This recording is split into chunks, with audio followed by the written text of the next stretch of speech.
Hi friends, welcome back to my channel. ಎಲ್ಲರೂ ಹೇಗಿದ್ದೀರಾ? Hope ಎಲ್ಲರೂ ಚೆನ್ನಾಗಿದ್ದೀರಾ ಅಂತ ಅನ್ಕೋತೀನಿ. ನಾನು ಇವತ್ತು ಬೆಳಿಗ್ಗೆನೇ ರೊಟ್ಟಿ ಮಾಡ್ತಾ ಇದ್ದೀನಿ. ಇವತ್ತಿನ ವ್ಲಾಗ್ನ ಕೂಡ ಸ್ಟಾರ್ಟ್ ಮಾಡ್ತಾ ಇದ್ದೀನಿ. ಬರೀ ಬಿಗ್ ಬಾಸ್ ಅಪ್ಡೇಟ್ನೇ ಕೊಡ್ತೀರಾ ಮೇಡಮ್, ಬರೀ ಬೊಬ್ಬೆಗೌಡ ಬಗ್ಗೆನೇ ಮಾತಾಡ್ತೀರಾ, ಬೇರೆ ಏನಾದರೂ ಮಾತಾಡಿ ಮೇಡಮ್, ಬೇರೆ ವ್ಲಾಗ್ಸ್ನಾದ್ರು ಶೇರ್ ಮಾಡಿ ಮೇಡಮ್ ಅಂತ ಸುಮಾರು ಜನ ಕಮೆಂಟ್ ಮಾಡ್ತಾ ಇರ್ತೀರಾ. ಸೊ ಅವರಿಗೋಸ್ಕರ ನನಗೋಸ್ಕರ ವ್ಲಾಗ್ನ ಮಾಡ್ತಾಯಿದ್ದೀನಿ. ರೊಟ್ಟಿ ಜೊತೆಗೆ ಅಕ್ಕಿ ರೊಟ್ಟಿ ತುಂಬಾ ಫೇಮಸ್ಸು ನಮ್ಮ ಚಿಕ್ಕಮಗಳೂರು ಸೈಡು. ಸೊ ಅಕ್ಕಿ ರೊಟ್ಟಿ ಜೊತೆಗೆ ನಾನಿವತ್ತು ಒಂದೆಲಗ ಸೊಪ್ಪಿನ ಚಟ್ನಿ ಮಾಡ್ತಾಯಿದ್ದೀನಿ. ಹೆಲ್ದಿ ಚಟ್ನಿ ಅಂತಲೇ ಹೇಳ್ಬೋದು. ಇದು ಸುಮ್ಮನೆ ಎಲ್ಲರಿಗೂ ಕೂಡ ಗೊತ್ತಿರುತ್ತೆ. ಸಾಮಾನ್ಯವಾಗಿ ಏನಂದರೆ ಒಂದೆಲಗ ಸೊಪ್ಪನ್ನ ಚೆನ್ನಾಗಿ ತೊಳೆದು ಒರೆಸ್ಬಿಟ್ಟು ಅದನ್ನು ಸ್ವಲ್ಪ ಎಣ್ಣೆ ಹಾಕಿ ಫ್ರೈ ಮಾಡ್ಕೊಂಡು ಸ್ವಲ್ಪ ಜೀರಿಗೆ, ಉಪ್ಪು, ಹುಣಸೆಹಣ್ಣು, ಸ್ವಲ್ಪ ಬೆಳ್ಳುಳ್ಳಿ, ಹಾಗೆ ಹಸಿ ತೆಂಗಿನಕಾಯಿ ಸ್ವಲ್ಪ ತೆಂಗಿನಕಾಯಿ ತುರಿ ಒಂದು 2 ಸ್ಪೂನಷ್ಟು ಹಾಕಿ ಗ್ರೈಂಡ್ ಮಾಡಿಕೊಂಡ್ರೆ ಏನು ಒಂದೆಲಗ ಸೊಪ್ಪಿನ ಚಟ್ನಿ ರೆಡಿ ಆಗುತ್ತೆ. ಈ ಕಡೆ ಗಿಣ್ಣ ಮಾಡಿಟ್ಟಿದ್ದೀನಿ. ಗಿಣ್ಣ ಅಂತಂದರೆ ಹಸುವಿನ ಹಾಲಲ್ಲಿ ಮಾಡುವಂತಹ ಗಿಣ್ಣ. ಇದು ತುಂಬಾ ಟೇಸ್ಟಿಯಾಗಿರುತ್ತೆ. ಚೆನ್ನಾಗಿ ಬಂದಿತ್ತು, ಅದನ್ನು ಕೂಡ ತೋರಿಸ್ತೆ ನಿಮಗೆ. ಈ ಕಡೆ ಅಕ್ಕಿ ರೊಟ್ಟಿ ರೆಡಿ ಆಗ್ತಾಯಿದೆ ಗಿಣ್ಣ ಜೊತೆ, ಹಾಗೆ ಒಂದೆಲಗ ಸೊಪ್ಪಿನ ಚಟ್ನಿ ತಿನ್ನೋದು ಅಕ್ಕಿ ರೊಟ್ಟಿ ಜೊತೆಗೆ ಸೂಪರ್ ಕಾಂಬಿನೇಷನ್ನು. ನಮ್ಮ ಕಡೆ ಸೈಡಲ್ಲಿ ಏನು ಗೊತ್ತಾ, ಈ ಅಕ್ಕಿ ರೊಟ್ಟಿ ಜೊತೆಗೆ ಈ ಥರ ಚಟ್ನಿಗಳಿಗಿಂತ ಕೋಳಿ ಸಾರು, ಈ ಮೀನು ಸಾರು ಮತ್ತು ಮಟನ್ ಸಾರು ಈ ಥರ ಚಂದ. ಅದರಲ್ಲೂ ಈ ಮಾನ್ಸೂನ್ ಟೈಮಲ್ಲಂತೂ ಮಳೆ ಬರೋಂಥ ಟೈಮಲ್ಲಿ ಜಾಸ್ತಿ ರೊಟ್ಟಿ ಚಿಕನ್ ಸಾರು ಜೊತೆ ತಿನ್ನೋದು ಸಕ್ಕತ್ತಾಗಿರುತ್ತೆ ಅಂತಲೇ ಹೇಳ್ಬೋದು. ನಮ್ಮಮ್ಮ, ನಾವು ಚಿಕ್ಕಮಂಗ್ಳೂರವರು ಎಸ್ಪೆಷಲಿ ಇಲ್ಲಿ ಹೊಳೆನರಸೀಪುರಕ್ಕೆ ಬಂದಮೇಲೆ ಈ ಥರ ತಿನ್ನೋದು ಸ್ವಲ್ಪ ಕಡಿಮೆ ಆಗಿದೆ. ಅಂದರೆ ನಮ್ಮ ಮನೆಯವರಷ್ಟು ಚಿಕನ್ ಸಾಂಬಾರು ಇಷ್ಟಪಡೋದಿಲ್ಲ. ನಮಗೆ ಚಿಕನ್ ಸಾಂಬಾರು ಅಂದರೆ ಜಾಸ್ತಿ ಇಷ್ಟ. ನಮ್ಮ ಮನೆಯವ್ರಿಗೆ ಮಟನ್ ಸಾರು ಅಂದರೆ ಇಷ್ಟ ಅಷ್ಟೇ. ಚಿಕನ್ ಸಾರೆಲ್ಲ ತಿನ್ನಲ್ಲ. ಹಂಗಾಗಿ ಚಿಕನ್ ಸಾಂಬಾರು ಮಾಡೋದೇ ಕಡಿಮೆ ಆಗೋಗ್ಬಿಟ್ಟಿದೆ. ಮಾಡಿದ್ರೆ ಚಿಕನ್ ಬಿರಿಯಾನಿ ಆ ಥರ ಮಾಡ್ತಿರ್ತೀವಿ. ಚಿಕನ್ ಬಿರಿಯಾನಿ, ಕಬಾಬು ಆ ಥರ ಮಾಡ್ತೀವಿ. ಸಾಂಬಾರು ಅಂತಂದರೆ ಮಟನ್ ಸಾರು ಮಾಡ್ತೀವಿ. ಬಟ್ ಚಿಕನ್ ಸಾರು ಜೊತೆ ಈ ಒಂದು ಅಕ್ಕಿ ರೊಟ್ಟಿ ಸಕ್ಕತ್ತಾಗಿರುತ್ತೆ ಗೈಸ್. ನಿಮಗೆ ಏನಾದರೂ ಟೇಸ್ಟ್ ಮಾಡಿದಿರಾ ಆ ಥರ ಅಂತ ಹೇಳ್ಬಿಟ್ಟು ಕಮೆಂಟ್ ಮಾಡಿ. ಇನ್ನು ಅಕ್ಕಿ ರೊಟ್ಟಿ ನನಗೆ ಮಾಡೋದನ್ನ ಕಲಿಸಿದ್ದು ನಮ್ಮ ಅಮ್ಮನೇ. ಆ್ಯಕ್ಚುಲಿ ನಾನು ಒಂದು 6th 7th ಇರುವಾಗಲೇ ಸ್ವಲ್ಪ ರೊಟ್ಟಿ ಮಾಡೋದನ್ನ ಕಲಿತಿದ್ದೆ. ಬೇರೆ ಅಡುಗೆಗೆಲ್ಲ ಬರ್ತಿರಲಿಲ್ಲ, ಜಸ್ಟ್ ರೊಟ್ಟಿ ತುಂಬ ಚೆನ್ನಾಗಿ ಮಾಡ್ತಿದ್ದೆ.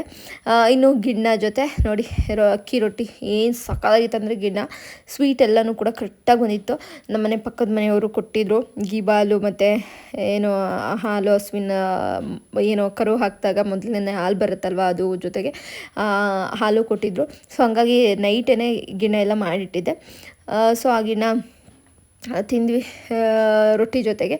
ಇದಾದಮೇಲೆ ಇದು ಇಂದಿನ ವ್ಲಾಗ್ನ ಶೇರ್ ಮಾಡ್ತಿದ್ದೀನಿ. ಆ್ಯಕ್ಚುಲಿ ಇದು ಶುಕ್ರವಾರದ ವ್ಲಾಗು, ಬಟ್ ಈ ವ್ಲಾಗ್ ಜೊತೆಗೆ ಹಿಂದೆ ಮಾಡಿರೋಂತಹ ಒಂದು ವ್ಲಾಗ್ನು ಕೂಡ ಒಂದು ವೀಕ್ ಏನೇನೆಲ್ಲ ಆಯಿತು ಅಂತ ಅನ್ನೋದಕ್ಕಿಂತ ಒಂದು ಬರ್ತ್ಡೇ ಸೆಲೆಬ್ರೇಷನ್ ಇತ್ತು. ಸೊ ಆ ಸೆಲೆಬ್ರೇಷನನ್ನು ಕೂಡ ಶೇರ್ ಮಾಡ್ತಾಯಿದ್ದೀನಿ. ಜೊತೆಗೆ ಏನು ಗೊತ್ತಾ, ಆ ಬರ್ತ್ಡೇ ದಿನ ನನಗೆ ತುಕಾಲಿ ಮಾನಸ ಅವರು ಮತ್ತು ತುಕಾಲಿ ಸಂತೋಷ್ ಅವರು ಸಿಕ್ಕಿದ್ರು ನಮ್ಮ ಹೊಳೆನರಸೀಪುರದಲ್ಲಿ ನಾನು ಕೇಕ್ ತರೋಕ್ಕೆ ಅಂತ ಹೋದಾಗ. ಸೊ ಆ ವಿಡಿಯೋ ಆಗಲಿ ಆ ಫೋಟೋ ಆಗಲಿ ನನಗೆ ಅದನ್ನ ಎಡಿಟಿಂಗ್ ಮಾಡಿ ಇದು ಆ್ಯಕ್ಚುಲಿ ಒಂದು 15 ಡೇಸೇ ಆಯಿತೇನೋ, ಅದನ್ನು ಶೇರ್ ಮಾಡೋಣ. ಅವ್ರದ್ದು ಅಟ್ಲೀಸ್ಟ್ ಒಂದು ವ್ಯೂಸಾರು ಜಾಸ್ತಿ ಆಗುತ್ತೆ. ಅವ್ರ ಜೊತೆ ಒಂದು ವೀಡಿಯೋ ಮಾಡ್ಕೊಂಡಿದ್ದೀನಿ, ಅವ್ರ ಜೊತೆ ಫೋಟೋ ತೆಗ್ಸಿದ್ದೀರನ್ನ ಶೇರ್ ಮಾಡಿದ್ರೆ ವ್ಯೂಸ್ ಜಾಸ್ತಿ ಆಗುತ್ತೆ ಅಂತ ಇಟ್ಕೊಂಡಿದ್ದೀನಿ.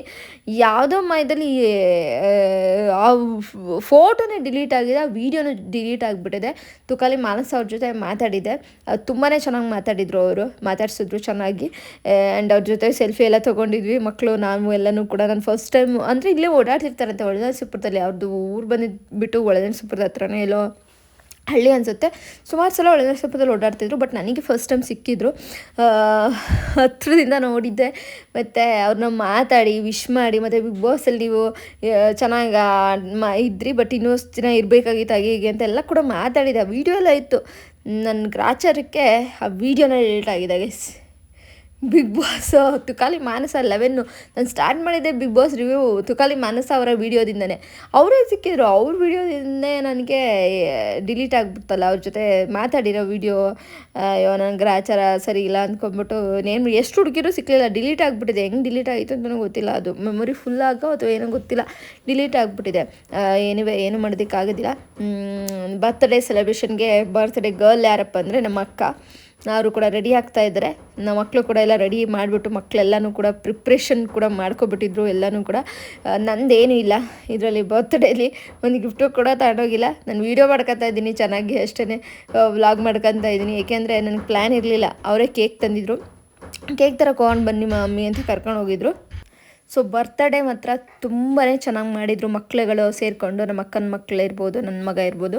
ನಮ್ಮ ಅಕ್ಕನ ಬರ್ತ್ಡೇನ ತುಂಬಾ ಚೆನ್ನಾಗಿ ಸೆಲೆಬ್ರೇಟ್ ಮಾಡೋಕ್ಕೆ ಎಲ್ಲನೂ ಕೂಡ ತಂದಿದ್ರು. ಗಿಫ್ಟ್ ಕೂಡ ಅವರೇ ತಂದಿದ್ರು, ಮಕ್ಕಳು ಕೂಡ ಗಿಫ್ಟು ಅವರೇ ಒಂದು ಪಾಕೆಟ್ ಮನಿನೆಲ್ಲನೂ ಕೂಡ ಇಟ್ಕೊಂಡು, ಚಿಪ್ಸ್ ಅಂತೆ, ಕೇಕು, ಜೊತೆಗೆ ನಮ್ಮ ಅಕ್ಕನ ಮಗಳು ಅವರ ಮಮ್ಮಿಗೆ ಡ್ರೆಸ್ ಕೂಡ ತಂದಿದ್ಲು. ನೋಡಿ ಮಕ್ಕಳು ಸ್ವಲ್ಪ ದೊಡ್ಡದಾರು ಆಗ್ತಾ ಎಷ್ಟು ಬುದ್ಧಿವಂತಿಕೆ ಬರುತ್ತೆ. ನಮ್ಮ ಅಮ್ಮಂಗೆ ಗಿಫ್ಟ್ ಕೊಡಬೇಕು, ಈ ಥರ ಬರ್ತ್ಡೇ ಸೆಲೆಬ್ರೇಷನ್ ಮಾಡಬೇಕು ಅಂತೆಲ್ಲ ಕೂಡ ಮಕ್ಳುಗಳಿಗೆ ಬಂದುಬಿಡುತ್ತೆ ಆ ಥರ. ನಮಗೆ ಯಾರು ಬರ್ತ್ಡೇ ಸೆಲೆಬ್ರೇಷನ್ ಮಾಡ್ತಾರೆ, ಯಾರು ಸೆಲೆಬ್ರೇಟ್ ಮಾಡ್ಕೋತಾರೆ ಅನ್ನೋ ಒಂದು ಇದರಲ್ಲಿ ಇದ್ಬಿಡ್ತೀನಿ ನಾನಂತೂ. ಎಸ್ಪೆಷಲಿ ಯಾರು ನಾನು ಬೇರೆಯವ್ರದ್ದು ಸೆಲೆಬ್ರೇಟ್ ಮಾಡೋಕ್ಕೆ ಅಷ್ಟೊಂದು ಆಸೆ ತೋರಿಸೋದಿಲ್ಲ. ನನ್ನ ಬರ್ತ್ಡೇನೂ ಕೂಡ ನಾನು ಅಷ್ಟೊಂದು ಸೆಲೆಬ್ರೇಷನ್ ಮಾಡ್ಕೊಳೋಕ್ಕೆ ಇಷ್ಟಪಡೋದಿಲ್ಲ. ಸೊ ಮಕ್ಕಳ ಖುಷಿಗೆ ಬೇಡ ಅನ್ನೋದಕ್ಕಾಗೋದಿಲ್ಲ ಅಲ್ವಾ. ಸೊ ಅವ್ರ ಫ್ರೆಂಡ್ಗಳು ಅಂದರೆ ನಮ್ಮ ಅಂದರೆ ನಮ್ಮ ಅಕ್ಕನ ಮಗಳು ಕೀರ್ತನ, ಅವ್ರ ಫ್ರೆಂಡು ಎಲ್ಲರೂ ಕೂಡ ಸೇರಿಕೊಂಡು ಕೇಕೆಲ್ಲ ತಂದು ಗಿಫ್ಟ್ ಎಲ್ಲ ತಂದುಬಿಟ್ಟು ಒಂದು ಸೆಲೆಬ್ರೇಷನ್ ಅಂಥೇಳಿ ಅವ್ರ ಅಮ್ಮಂಗೆ ಸರ್ಪ್ರೈಸ್ ಕೊಟ್ಟರು ಅಂತಲೇ ಹೇಳ್ಬೋದು. ಬರ್ತ್ಡೇ ಪಾರ್ಟಿ ಅನ್ನೋಕ್ಕಿಂತ ಒಂದು ಸರ್ಪ್ರೈಸ್ ಪಾರ್ಟಿ, ನಮಗೂ ಕೂಡ ಒಂಥರ ಸರ್ಪ್ರೈಸ್ ಥರನೇ ಇತ್ತು ಅಂತ ಹೇಳ್ಬೋದು. ಕೇಕ್ ಕೂಡ ತುಂಬಾ ಚೆನ್ನಾಗಿತ್ತು, ಪೈನಾಪಲ್ ಫ್ಲೇವರ್ ಕೂಡ ತಂದಿದ್ರು. ಚೆನ್ನಾಗಿ ಎಂಜಾಯ್ ಮಾಡಿದ್ವಿ ಅವತ್ತಿನ ದಿನನ. ನೈಟ್ ಆಲ್ಮೋಸ್ಟ್ ಒಂದು 8 ಗಂಟೆ ಅಂದರೆ ಏನು ಬರ್ತ್ಡೇ ಮುಗಿಯೋ ಹಂತದಲ್ಲಿ ಕೇಕ್ ಕಟ್ ಮಾಡಿದ್ದಾಯಿತು. ಚೆನ್ನಾಗಿತ್ತು, ಒಂಥರ ಹ್ಯಾಪಿಯಾಗಿ ಎಲ್ಲರೂ ಸೇರಿಕೊಂಡು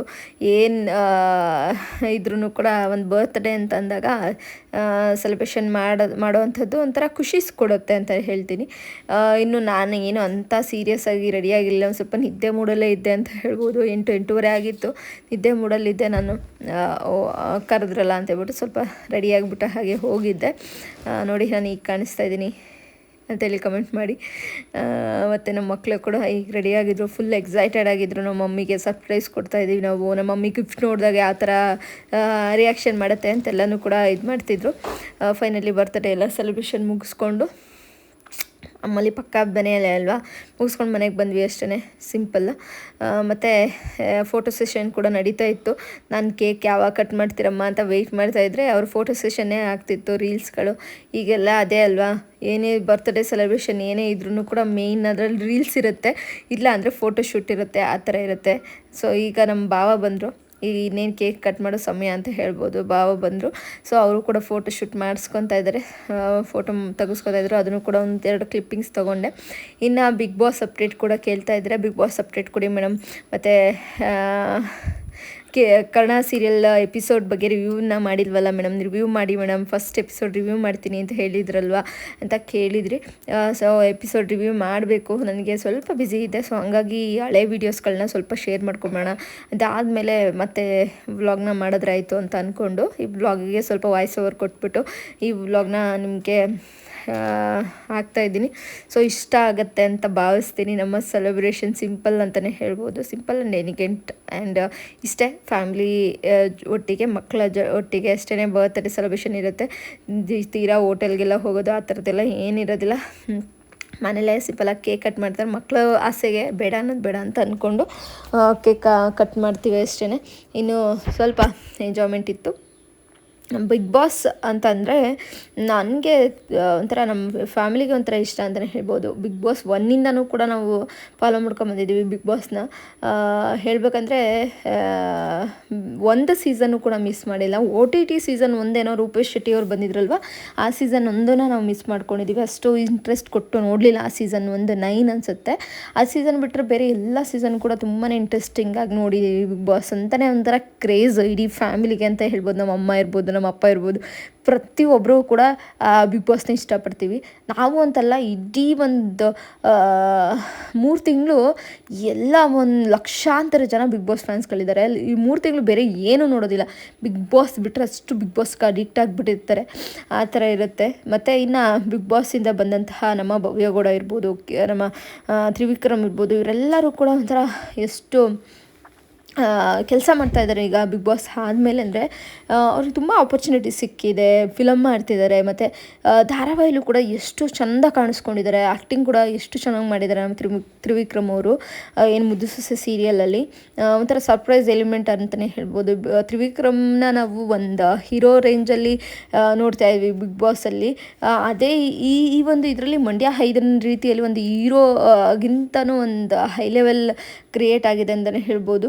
ಆ ಥರ ಮಾಡ್ತಿದ್ದಾರೆ ಪ್ರತಿಮಾ ಜೊತೆ ಆ್ಯಕ್ಟಿಂಗು, ಕಾಮಿಡಿಯಾಗಿ, ಮತ್ತು ಒಂದು ಹೀರೋಯಿಸಮ್ ತೋರಿಸೋದಿರ್ಬೋದು, ಎಲ್ಲವೂ ಕೂಡ ಇದೆ. ತ್ರಿವಿಕ್ರಮ್ ಬಗ್ಗೆ ಹೇಳೋ ಅಂಥದ್ದೇ ಇಲ್ಲ. ತುಂಬಾ ವೆಲ್ ಎಜುಕೇಟೆಡ್ ಅವರು. ನಮ್ಮ ತ್ರಿವಿಕ್ರಮ್ ಅವರು ಏನೇ ಮಾಡಿದ್ರು ಸ್ವಲ್ಪ ಯೋಚನೆ ಮಾಡಿ ಒಂಥರ ಮಾಸ್ಟರ್ ಮೈಂಡ್ ಅಂತ ಹೇಳ್ಬೋದು.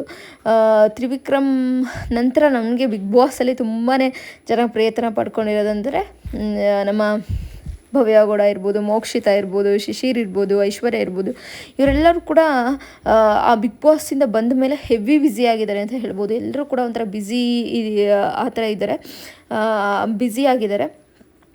ಅದರಲ್ಲೂ ಕೂಡ ಭವ್ಯ ಗೌಡ ಅವ್ರಿಗೊಂದು ಬಿಗ್ ಬಜೆಟ್ ಸೀರಿಯಲ್ ಸಿಕ್ಕಿದೆ. ಬಿಗ್ ತಾರಾಬಳಗನೇ, ಎಲ್ಲ ಒಂದು ತಾರಾಬಳಗನೂ ಇದೆ ಅಂತಲೇ ಹೇಳ್ಬೋದು. ಆ ಒಂದು ಸೀರಿಯಲು ತುಂಬಾ ಅದ್ದೂರಿಯಾಗಿ ಬರ್ತಾಯಿದೆ ಅಂತ ಹೇಳ್ತೀನಿ. ಎಷ್ಟು ಚೆನ್ನಾಗಿದೆ ಅಂದರೆ ಭವ್ಯ ಅವರ ಆ್ಯಕ್ಟಿಂಗು ತುಂಬಾ ಹೇಳಿ ಮಾಡಿಸಿದೆ ಅನ್ನೋ ಥರ ಇದೆ ಕನ್ನಡ ಸೀರಿಯಲಲ್ಲಿ ಭವ್ಯ ಅವರ ಆ್ಯಕ್ಟಿಂಗ್ ಕೂಡ. ನನಗೆ ಅದು ಮಾತಾಡೋದಿರ್ಬೋದು, ಆ ಒಂದು ಕ್ಯೂಟ್ ಒಂದು ಬಬ್ಲಿಯಾಗಿ ಏನು ಎಕ್ಸ್ಪ್ರೆಷನ್ ಕೊಡೋದಿರ್ಬೋದು, ಎಲ್ಲವೂ ಕೂಡ ಒಂಥರ ಸೂಪರ್ವಾಗಿದೆ. ಆ ಎಕ್ಸ್ಪ್ರೆಷನಲ್ಲೇ ಮಾತಾಡ್ತಾ ಇದ್ದಾರೆ ಅಂತ ಹೇಳ್ಬೋದು. ಮಾತಾಡೋದಕ್ಕಿಂತ ಹೆಚ್ಚಾಗಿ ಆ ಎಕ್ಸ್ಪ್ರೆಷನಲ್ಲೇ ಎಲ್ಲ ತಿಳಿಸ್ತಾ ಇದ್ದಾರೆ, ಎಕ್ಸ್ಪ್ರೆಸ್ ಮಾಡ್ತಾ ಇದ್ದಾರೆ ಅಂತ ಅನಿಸುತ್ತೆ. ಅಷ್ಟು ಚೆಂದ ಆ್ಯಕ್ಟಿಂಗ್ ಮಾಡಿದ್ದಾರೆ ನಮ್ಮ ಭವ್ಯ ಗೌಡ ಅವರು. ಒಳ್ಳೆ ಪಾತ್ರ ಸಿಕ್ಕಿದೆ, ಅದಕ್ಕೆ ಒಂದು ನ್ಯಾಯ ಒದಗಿಸುವಂತಹ ಪ್ರಯತ್ನ ಮಾಡ್ತಾ ಇದ್ದಾರೆ ಭವ್ಯ ಗೌಡರು. ನಮ್ಮ ಮೋಕ್ಷಿತಾ ಅವರು ಕೂಡ, ಮೋಕ್ಷಿತಾ ಅವರ ಆ್ಯಕ್ಟಿಂಗ್ ಒಂದು ಏನು ಅದೇ ಕಣ್ಣು ಒಂದು ವೆಬ್ ಸೀರೀಸಲ್ಲಿ ಸಕ್ಕತ್ತಾಗಿ ಆ್ಯಕ್ಟಿಂಗ್ ಮಾಡಿದ್ದಾರೆ. ವಿಲನ್ಗೂ ಸೈ ಮತ್ತು ಹೀರೋಯಿನ್ಗೂ ಸೈ ಅನ್ನೋ ರೀತಿಯಲ್ಲಿ ಸೂಪರ್ವಾಗಿ ಆ್ಯಕ್ಟಿಂಗ್ ಮಾಡಿದ್ದಾರೆ ಅಂತ ಹೇಳ್ತೀನಿ. ಇನ್ನು ನಮ್ಮ ಕೇಕ್ ಕಟ್ಟಿಂಗ್ ಬಗ್ಗೆ ಹೇಳಿದರೆ ನೋಡಿ, ಈ ಕೇಕ್ ಕಟ್ ಮಾಡಿ ಎಲ್ಲರೂ ಕೂಡ ಸಿಂಪಲ್ಲಾಗಿ ಸೆಲೆಬ್ರೇಷನ್ ಮುಗಿಸ್ತಾ ಇದ್ದೀವಿ. ಇಷ್ಟೇ. ತುಂಬಾ ಏನು ಗೊತ್ತಾ, ಕೇಕ್ ಸೆಲೆಬ್ರೇಷನ್ ಅನ್ನೋದಕ್ಕಿಂತ ಆ್ಯಕ್ಚುಲಿ ಅವತ್ತಿನ ದಿನ ಏನಂದರೆ ಮಧ್ಯಾಹ್ನ ಎಲ್ಲನೂ ಕೂಡ ನಾನ್ ವೆಜ್ ಎಲ್ಲ ಇತ್ತು. ಭಾನುವಾರ ಇತ್ತು ಅನಿಸುತ್ತೆ ಅವತ್ತು. ನಾವು ಮಧ್ಯಾಹ್ನ ಎಲ್ಲ ನಾನ್ ವೆಜ್ ಎಲ್ಲ ತಿಂದುಬಿಟ್ಟಿದ್ವಿ. ಒಂಥರ ಡೆಸರ್ಟ್ ಥರ ಆಯಿತು, ಸಂಜೆ ಇತ್ತು ನಮಗೆ ಕೊಟ್ಟಿದ್ದು. ಚೆನ್ನಾಗಿತ್ತು ಅವತ್ತಿನ ಮಧ್ಯಾಹ್ನ. ಏನು ನಾನ್ ವೆಜ್ ಪ್ರಿಪೇರ್ ಮಾಡಿದ್ವಿ, ಕೈಮಾ ಸಾರು ಎಲ್ಲ ಪ್ರಿಪೇರ್ ಮಾಡಿದ್ವಿ. ಆರಾಮಾಗಿ ಊಟ ಮಾಡ್ಕೊಂಡು ಚಿಲ್ಲಾಗಿದ್ವಿ ಅವತ್ತು ಎಲ್ಲನೂ ಕೂಡ ಬರ್ತ್ಡೇ ದಿನ. ಇನ್ನು ಸಂಜೆ ಬಂದ್ಬಿಟ್ಟು ಕೇಕ್ ಕಟ್ ಮಾಡಿ ಸ್ವಲ್ಪ ಡ್ಯಾನ್ಸ್ ಗೀನ್ಸು ಆಡಿ, ಅದಾದಮೇಲೆ ಕೇಕೆಲ್ಲ ತಿಂದು ಚಿಪ್ಸ್ ಎಲ್ಲ ತಿಂದ್ಬಿಟ್ಟು ಆರಾಮಿಗೆ ಮಲ್ಕೊಂಡ್ವಿ ಅಂತಲೇ ಹೇಳ್ಬೋದು. ತುಂಬಾ ಹಿಂದಿನ ವ್ಲಾಗ್ಗಳು ಹೆವಿ ಇತ್ತು ಅಂತ ಹೇಳ್ಬಿಟ್ಟು ಅದನ್ನು ವ್ಲಾಗ್ನ ಕಂಟಿನ್ಯೂ ಮಾಡ್ತಾಯಿದ್ದೀನಿ, ಅದನ್ನೇ ಹಾಕ್ತಾಯಿದ್ದೀನಿ. ಸುಮಾರಷ್ಟಿದೆ ಇನ್ನೂ ಕೂಡ. ಅದನ್ನು ಕೂಡ ಎಲ್ಲ ಎಡಿಟ್ ಮಾಡಿ ಹಾಕಬೇಕು, ಇಲ್ಲಾಂದರೆ ಫೋನ್ ಸ್ಟೋರೇಜ್ ಆಗಿಬಿಡುತ್ತೆ. ಸ್ವಲ್ಪ ಲೇಸಿನೆಸ್ ಜಾಸ್ತಿ ಆಗಿದೆ ಅಂತ ಹೇಳ್ಬೋದು. ಜೊತೆಗೆ ಸ್ವಲ್ಪ ಕೆಲಸಗಳಿರುತ್ತಲ್ವ, ಮಕ್ಕಳಿದ್ದಾರೆ ಅಂದಮೇಲೆ ಮನೇಲಿ ಕೆಲಸ ಇದ್ದೇ ಇರುತ್ತೆ. ಹಾಗಾಗಿ ಇನ್ನಲ್ವ ನಾವು ಅದೇ ಟ್ಯೂಷನ್ಗೆ ಬೇರೆ ಕಳಿಸ್ತಾ ಇರ್ತೀವಿ ಮಕ್ಕಳು, ಅದು ಸ್ವಲ್ಪ ಕೇರ್ ಮಾಡಬೇಕು. ಎಲ್ಲನೂ ಕೂಡ ಇರೋದ್ರಿಂದ ಸ್ವಲ್ಪ ಮ್ಯಾನೇಜ್ ಮಾಡೋದು ಕಷ್ಟ ಅನಿಸ್ತಾ ಇದೆ. ಬಟ್ ಎನಿವೆ, ಇಲ್ಲ ನಾನು ಮಾಡಲೇಬೇಕು, ವೀಡಿಯೋಸ್ನ ಅಪ್ಲೋಡ್ ಮಾಡಬೇಕು ಅನ್ನೋ ಒಂದು ಇದ್ದೇ ಇದೆ. ನೀವೆಲ್ಲರ ಪ್ರೀತಿ ನನಗೆ ಸಿಕ್ಕಿದೆ. ಸೊ ಆ ಪ್ರೀತಿನ ಉಳಿಸ್ಕೊಂಡು ಹೋಗಬೇಕು. 2,500 ಸಬ್ಸ್ಕ್ರೈಬರ್ಸ್ ಆಗ್ತಾಯಿದ್ದೀರಾ, ಇನ್ನೇನು 2,400 ಸಬ್ಸ್ಕ್ರೈಬರ್ಸ್ ಆಗಿದ್ದೀರಾ. ಐ ಆಮ್ ಸೋ ಬ್ಲೆಸ್ಡ್ ಅಂತ ಹೇಳ್ತೀನಿ. ಅದರಲ್ಲೂ ಇಷ್ಟು ಬೇಗ ನನಗೆ ಇಷ್ಟು ಜನ ಸಬ್ಸ್ಕ್ರೈಬರ್ಸ್ ಆಗ್ತಾರೆ, ಮತ್ತು ಇಷ್ಟೊಂದು ಪ್ರೀತಿ ಕೊಡ್ತಾರೆ. ಅಥವಾ ನನಗೆ ಮಾನಿಟೈಸೇಷನ್ ಆನ್ ಆಗುತ್ತೆ, ಅಥವಾ ನನಗೆ ಈ ರೀತಿ ಗೂಗಲ್ ಆ್ಯಡ್ಸೆನ್ಸ್ ಕೂಡ ಬರ್ತಾ ಇದೆ. ಸೊ ಅದ್ರ ಬಗ್ಗೆಯೂ ಕೂಡ ವಿಡಿಯೋ ಮಾಡ್ತೀನಿ. ಇದೆಲ್ಲ ಇಷ್ಟೆಲ್ಲ ಸಿಗುತ್ತೆ ಅಂತ ನಾನು ಅಂದ್ಕೊಂಡಿರಲಿಲ್ಲ, ಅದರಷ್ಟು ಇಷ್ಟು ಬೇಗ ಸಿಗುತ್ತೆ ಅಂತ ಅಂದ್ಕೊಂಡಿರಲಿಲ್ಲ. ನಿಮ್ಮೆಲ್ಲರಿಗೂ ಪ್ರೀತಿಗೂ ಕೂಡ ನೀವು ಇಷ್ಟು ಜನ ಸಬ್ಸ್ಕ್ರೈಬ್ ಮಾಡ್ಕೊಂಡಿದ್ದೀರಾ, ಅವರೆಲ್ಲರಿಗೂ ಕೂಡ ಥ್ಯಾಂಕ್ ಯು ಸೋ ಮಚ್. ಮತ್ತು ನನ್ನ ವೀಡಿಯೋಸ್ ಯಾರೆಲ್ಲ ನೋಡ್ತೀರಾ, ಯಾರೆಲ್ಲ ಇಷ್ಟಪಡ್ತೀರಾ, ಅವರೆಲ್ಲರಿಗೂ ಕೂಡ ಥ್ಯಾಂಕ್ ಯು ಸೋ ಮಚ್ ಹೇಳ್ತೀನಿ. ದಯವಿಟ್ಟು ಸಬ್ಸ್ಕ್ರೈಬ್ ಮಾಡ್ಕೊಂಡು ಸಪೋರ್ಟ್ ಮಾಡಿ ಗೈಸ್. ನೋಡಿ, ನಮ್ಮ ಬರ್ತ್ಡೇ ಸೆಲೆಬ್ರೇಷನಲ್ಲಿ ನನ್ನ ಅಕ್ಕನ ಮಕ್ಕಳಿಗೆ ತಂದಿರೋಂಥ ಗಿಫ್ಟ್ ಕೂಡ ಕೊಟ್ಟಳು. ಗಿಫ್ಟ್ ಬಂದುಬಿಟ್ಟು ಓಪನ್ ಮಾಡಿ ತೋರಿಸ್ತಾ ನೋಡಿ, ಡ್ರೆಸ್ಸು. ಮಕ್ಕಳಿಗೆ ಎಷ್ಟು ಈಗಿನ ಮಕ್ಕಳಂದರೆ ನಮಗೆ ಆ ವಯಸ್ಸಲ್ಲಿದ್ದಾಗ ಆವಾಗ ನಮಗೊಂದು ಗಿಫ್ಟ್ ಕೊಡಬೇಕು ಅಂತ ಗೊತ್ತಾಗ್ತಿರ್ಲಿಲ್ಲ. ಒಂದು ಬರ್ತ್ಡೇ ಸೆಲೆಬ್ರೇಷನ್ ಅಂದರೆ ಏನು ಅಂತಲೂ ಗೊತ್ತಾಗ್ತಿರ್ಲಿಲ್ಲ. ಈಗಿನ ಮಕ್ಕಳೆಲ್ಲ ಅಪ್ಡೇಟೆಡ್ ಅಂತಲೇ ಹೇಳ್ಬೋದು. ತುಂಬಾ ಅಪ್ಡೇಟ್ ಆಗಿರ್ತಾರೆ. ಮಕ್ಕಳುಗಳು ಒಂಥರ ದೊಡ್ಡವ್ರ ಥರ ಯೋಚನೆ ಮಾಡೋಕ್ಕೆ ಸ್ಟಾರ್ಟ್ ಮಾಡ್ತಾರೆ. ನಮ್ಮ ಅಮ್ಮಂಗೆ ಡ್ರೆಸ್ಸೇ ಕೊಡಬೇಕು, ನಮ್ಮ ಬೇರೆ ಗಿಫ್ಟ್ ಕೊಡಬಾರ್ದು, ಯೂಸ್ ಆಗೋಂಥದ್ದು ಕೊಡಬೇಕು, ಆ ಥರ ಏನೋ ನಮಗೆ ಏನೋ ಒಂದು ಗೊಂಬೆ ಕೊಡಬೇಕು ಆ ಥರ ಯೋಚನೆ ಮಾಡ್ತಾಯಿದ್ವಿ ನಾವು ಚಿಕ್ಕ ಮಕ್ಕಳಿದ್ದಾಗ. ಏನೋ ಗಿಫ್ಟ್ ಕೊಡಬೇಕು ಅಂದಾಗ ಮಕ್ಕಳು ಸ್ವಲ್ಪ ಥಿಂಕಿಂಗ್ ಮಾಡಿ ಈ ರೀತಿ ಗಿಫ್ಟನ್ನ ತಂದಿದ್ದರು ನಮ್ಮ ಅಕ್ಕನ ಮಗಳು. ನನಗೆ ಖುಷಿ ಆಯಿತು, ಬಹಳ ಖುಷಿ ಆಯಿತು. ಡ್ರೆಸ್ ತಂದಿದ್ಲು, ಚೂಡಿದಾರ್ ತಂದಿದ್ಲು ಸೆಟ್ಟು. ಖುಷಿ ಆಯಿತು, ಚೆನ್ನಾಗಿತ್ತು ಕಲರು ಕೂಡ. ಅವಳು ಕೂಡ ಹಾಕ್ಕೊಂಡು ಕೂಡ ತೋರಿಸ್ತಾಳೆ, ಮುಂದೆ ನೋಡ್ಬೋದು ನೀವು. ಮತ್ತು ಅವಳ ಫ್ರೆಂಡ್ ಕೂಡ ಗಿಫ್ಟನ್ನ ತಂದಿದ್ದರು.